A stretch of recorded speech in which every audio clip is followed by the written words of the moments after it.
नमस्कार। अरुणाचल समाचार में आपका स्वागत है। मैं हूं यरमता सिंघांगू। आइए बुलेटिन में सबसे पहले देखते हैं मुख्य समाचार। सैनिकों के साथ दिवाली मनाने जम्मू कश्मीर के नौशेरा पहुंचे प्रधानमंत्री नरेंद्र मोदी। कहा, सैनिकों की वजह से ही चैन की नींद सोते हैं और त्योहारों में खुशियां मनाते देश के लोग।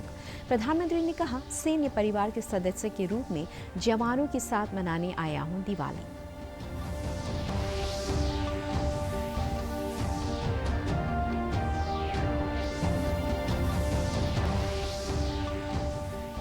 पूरे देश में पारंपरिक उत्साह और उल्लास के साथ मनाई जा रही है दीपावली।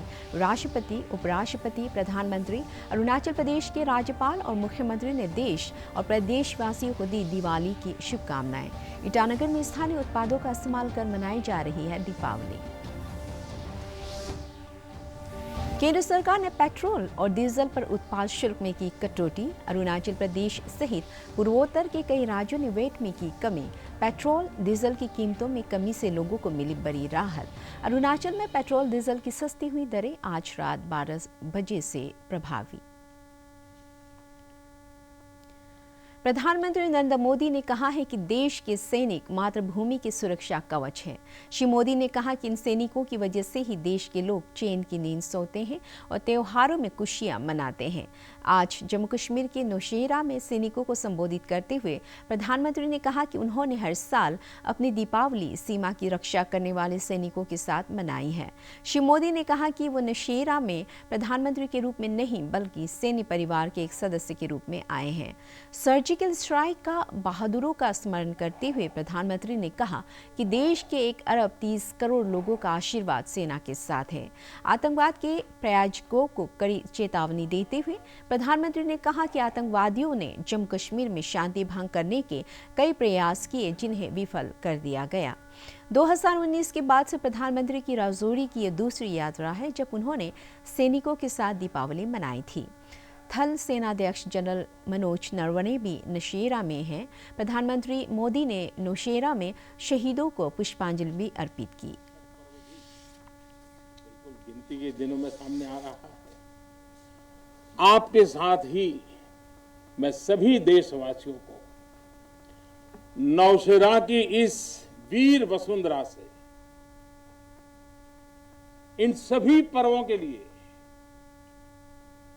देशवासियों को भी बहुत बहुत शुभकामनाएं देता हूं। सर्जिकल स्ट्राइक के बाद यहां अशांति फैलाने के अनगिनत कुत्सित प्रयास हुए, आज भी होते हैं, लेकिन हर बार आतंकवाद को मुंह तोड़ जवाब मिलता है। असत्य और अन्याय के खिलाफ इस धरती में एक स्वाभाविक प्रेरणा है, माना जाता है, और मैं मानता हूं ये अपने आप में बड़ी प्रेरणा है। ऐसा माना जाता है कि पांडवों ने भी अज्ञातवास के दौरान अपना कुछ समय इसी क्षेत्र में व्यतीत किया। आज आप सबके बीच आकर मैं अपने आप को यहां की ऊर्जा से जुड़ा हुआ महसूस कर रहा हूं। साथियों, इस समय देश अपनी आजादी के 75 वर्ष का पर्व मना रहा है। आजादी का अमृत महोत्सव गुलामी के लंबे कालखंड में असंख्य बलिदान देकर हमने ये आजादी हासिल की है। इस आजादी की रक्षा करने का दायित्व हम सभी हिंदुस्तानियों के सर पे है, हम सबकी जिम्मेवारी है। आजादी के अमृत काल में हमारे सामने नए लक्ष्य हैं, नए संकल्प हैं, नई चुनौतियां भी हैं। ऐसे महत्वपूर्ण कालखंड में आज का भारत अपनी शक्तियों को लेकर भी सजग है और अपने संसाधनों को लेकर भी। राज्यपाल डॉक्टर बी.डी. मिश्रा ने आज चीन की सीमा से सटे अंजाव जिले के वालोंग में वास्तविक नियंत्रण रेखा के पास सेना और भारत तिब्बत सीमा पुलिस आईटीबीपी के जवानों के साथ दिवाली मनाई। सशस्त्र बलों के जवानों को संबोधित करते हुए राज्यपाल ने कर्तव्य के प्रति उनके समर्पण और देशभक्ति की सराहना की और कहा कि सीमा पर तैनात बहादुर जवानों के कारण हमारी बेटियां सुरक्षित हैं। राज्यपाल ने कहा कि प्रधानमंत्री नरेंद्र मोदी की अगुवाई वाला मौजूदा राष्ट्रीय नेतृत्व सशस्त्र बलों को काफ़ी महत्व देता है और सेना के आधुनिकीकरण के लिए मोदी सरकार हर संभव कदम उठा रही है। उन्होंने कहा कि भारतीय सशस्त्र बल दुनिया का सर्वश्रेष्ठ बल है। इस अवसर पर राज्यपाल ने 1962 के भारत चीन युद्ध में शहीद हुए जवानों को पुष्पांजलि अर्पित की।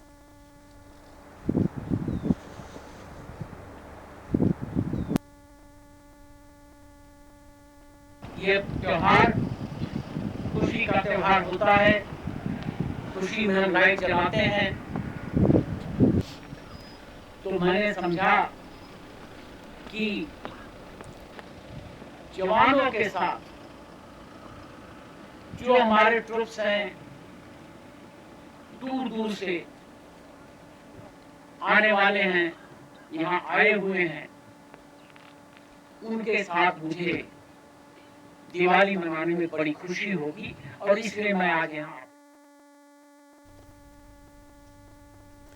दीपों का त्यौहार दीपावली आज पूरे देश में पारंपरिक उत्साह और उल्लास के साथ मनाया जा रहा है। ये त्यौहार बुराई पर अच्छाई की विजय के रूप में मनाया जाता है। इस दौरान घरों, मंदिरों और अन्य सार्वजनिक स्थानों को रोशनी से सजाया गया है। इस अवसर पर धन की देवी लक्ष्मी की पूजा करते हैं। देश की सीमा की रक्षा में लगी सेना और केंद्रीय अर्धसैनिक बलों के जवान ड्यूटी के साथ ही दीपावली का पर्व एक दूसरे के साथ मना रहे हैं। भारत बांग्लादेश सीमा पर बीएसएफ के जवानों ने दिए जलाकर अपनी खुशियों का इजहार किया। राष्ट्रपति रामनाथ कोविंद, उपराष्ट्रपति एम वेंकैया नायडू और प्रधानमंत्री नरेंद्र मोदी ने देशवासियों को दीपावली की शुभकामनाएं दी है। अपने संदेश में श्री कोविंद ने कहा है कि दीपावली बुराई पर अच्छाई और अंधकार पर प्रकाश की विजय प्रतीक पर्व है। श्री कोविंद ने कहा कि दीपावली आपसी प्रेम, भाईचारे और बंधुत्व का संदेश देती है।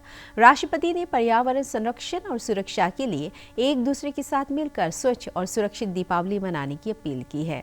अरुणाचल प्रदेश के राज्यपाल डॉक्टर बी.डी. मिश्रा और मुख्यमंत्री पेमा खांडू ने राज्य के लोगों को दीपावली त्योहार की शुभकामनाएं देते हुए समाज में सुख, शांति और समृद्धि की कामना की है। अरुणाचल प्रदेश में दीपावली का त्यौहार उल्लास के साथ मनाया जा रहा है। देश भर में तेजी से हुई कोविड टीकाकरण के कारण करीब 2 वर्षों के बाद व्यवसायियों के चेहरों पर रौनक देखने को मिल रही है।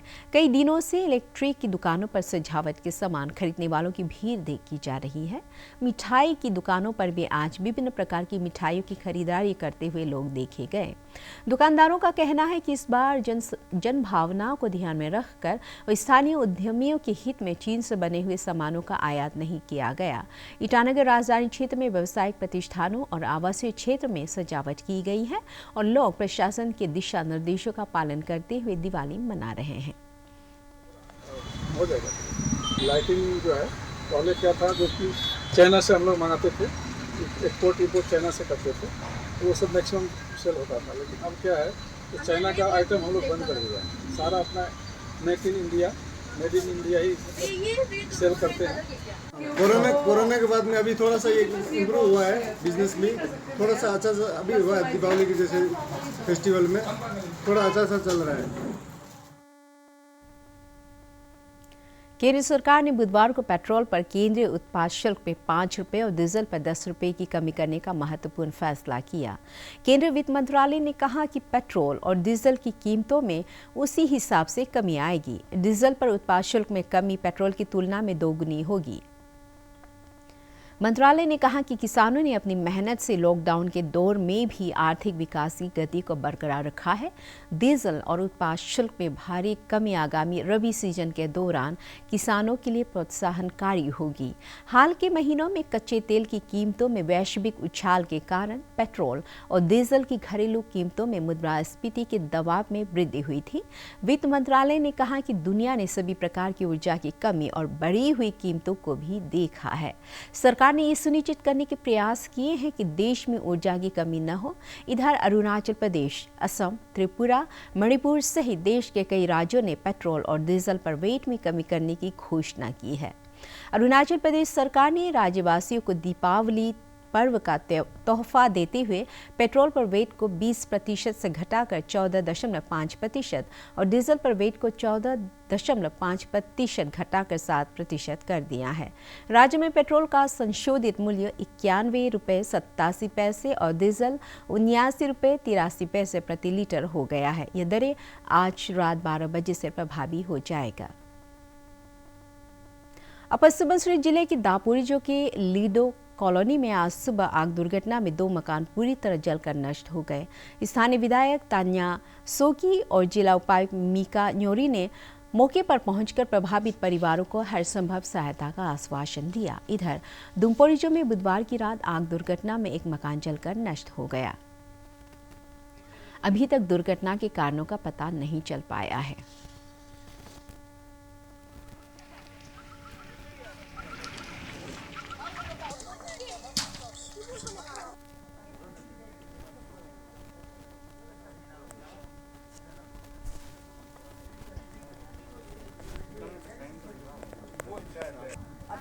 दिमाग में आ गया कैसे आपको लिख कर देगा। आप जैसे भी जो डाले आप इंडेक्स देना पड़ेगा। तो we need to make administrative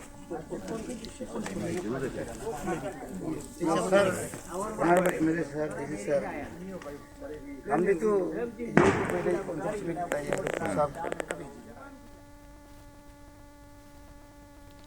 Rajiv Gandhi university ground में आज Arunachal Pradesh central government inter departmental cricket tournament की शुरुआत हुई, जिसमें Prasar Bharati, India Post, BSNL, SBI, केंद्र विद्यालय, बैंक ऑफ बड़ौदा, नेरिस्ट और राजीव गांधी यूनिवर्सिटी की टीमें हिस्सा ले रही हैं। टूर्नामेंट के पहले दिन 4 मैच कराए गए। पहले मैच में SBI का मुकाबला राजीव गांधी यूनिवर्सिटी की टीम से था। इस मैच में राजीव गांधी यूनिवर्सिटी को 6 विकेट से जीत मिली। दूसरा मैच इंडिया पोस्ट और BSNL के बीच खेला गया, जिसमें इंडिया पोस्ट की 11 रनों से हार हुई। तीसरा मैच प्रसार भारती और केंद्र विद्यालय के बीच खेला गया, जिसमें पहले बल्लेबाजी करते हुए केंद्र विद्यालय की टीम मात्र 47 रन बना सकी। प्रसार भारती ने यह मैच 4 विकेट से जीत लिया। प्रसार भारती के ऑलराउंडर खिलाड़ी राकेश डोले को इस मैच के मैन ऑफ द मैच से नवाजा गया। आज खेले गए अंतिम मुकाबले में बैंक ऑफ बड़ौदा की टीम नेरिस की टीम से 31 रनों से हार गई।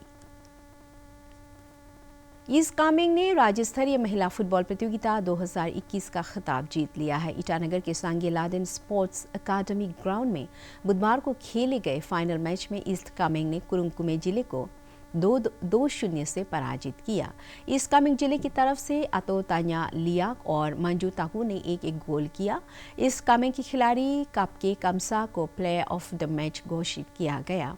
इस प्रतियोगिता के समापन समारोह में अरुणाचल प्रदेश फुटबॉल संघ के सदस्य गोविंद कातो, खेल निदेशक तादार आपा सहित कई गणमान्य व्यक्ति उपस्थित थे।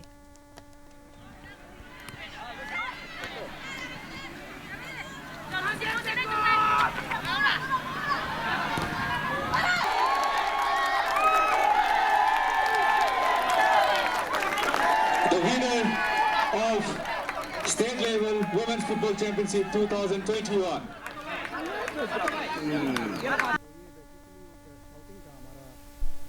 सीनियर नेशनल खेलने के लिए हमारा वुमेन लोग अभी केरला जा रहा है, तो उसके लिए बेसिकली स्काउटिंग का साथ ही साथ हमने बॉयज़ भी खेला कि उसमें जो सब जूनियर के लिए भी वो भी एक स्काउटिंग, तो एक ही टूर्नामेंट में हमने 2 प्रकार का मतलब स्काउटिंग किया है। तो हमें अच्छा एक स्ट्रॉन्ग स्टेट वुमेन टीम भी मिल गया, जो हमारा नेक्स्ट यही मंथ को केरला में वो पार्टिसिपेट करने जा रहे हैं। एंड प्लस सब जूनियर के लिए भी हमारा सिलेक्शन हो गया है। और ये टूर्नामेंट जस्ट एक एक्सपेरिमेंट बेसिस में हमने ट्राई किया था, तो नेक्स्ट ईयर हम चाहेंगे अगर हमारा स्टेडियम अगर अच्छी तरह हो जाता है तो और भी इससे और भी बेहतर वे में हम ऑर्गेनाइज करने के लिए कोशिश करेंगे। क्योंकि मतलब जीतो या हर कोई फर्क नहीं पड़ता, लेकिन हमको मेरा टीम मतलब डिसिप्लिन चाहिए था ना, सबको जितना भी ऑडियंस चाहिए हमको, मतलब वो लोग का मतलब मैक्सिमम तो मैं इस ईस्ट सियांग जिले के पासीघाट में पहली बार जिला स्तर पर खो खो प्रतियोगिता आयोजित की गई। इस प्रतियोगिता के समापन समारोह को संबोधित करते हुए स्थानीय विधायक कालिंग मोयोंग ने कहा कि जिला स्तर पर प्रतियोगिता आयोजित करने का उद्देश्य जिले के सभी अंचलों के खिलाड़ियों को अपनी खेल प्रतिभा को प्रदर्शित करने का अवसर प्रदान करना है। उन्होंने कहा कि पासीघाट नगरीय क्षेत्र में पिछले कुछ वर्षों में त्वरित गति से खेल सुविधाओं का विकास हुआ है और नियमित रूप से राज्य स्तरीय और जिला स्तरीय खेल प्रतियोगिताओं के आयोजन से स्थानीय खिलाड़ियों को प्रोत्साहन मिल रहा है। The winner team, Merku Secondary School and the second runner-up YGJ Higher Secondary Schools. You have shown your sportsman spirit. Even I didn't have much idea about the Kho-Kho. The teacher has spoken. He told us about the timing and the team members, duration. It's a very new to us. I came to know there was a Arunachal समाचार के आज के अंक में इतना ही। जाने से पहले आप सभी से अनुरोध है कि कोविड-19 के दिशा निर्देशों का पालन करें, हमेशा मास्क लगाएं, बार बार हाथ धोएं और सोशल डिस्टेंसिंग के नियमों को मानें। कोरोना महामारी से बचाव के लिए आपका वैक्सीन लगवाना भी जरूरी है। अगर आप वैक्सीन लगवाने के पात्र हैं तो जरूर लगवाएं। हम कल फिर हाजिर होंगे अरुणाचल और देश दुनिया की खबरों के साथ। चलते चलते आपको बता दें, आप अरुणाचल समाचार हमारे YouTube channel DD news Arunachal पर भी देख सकते हैं। देखते रहिए अरुण प्रभा। नमस्कार।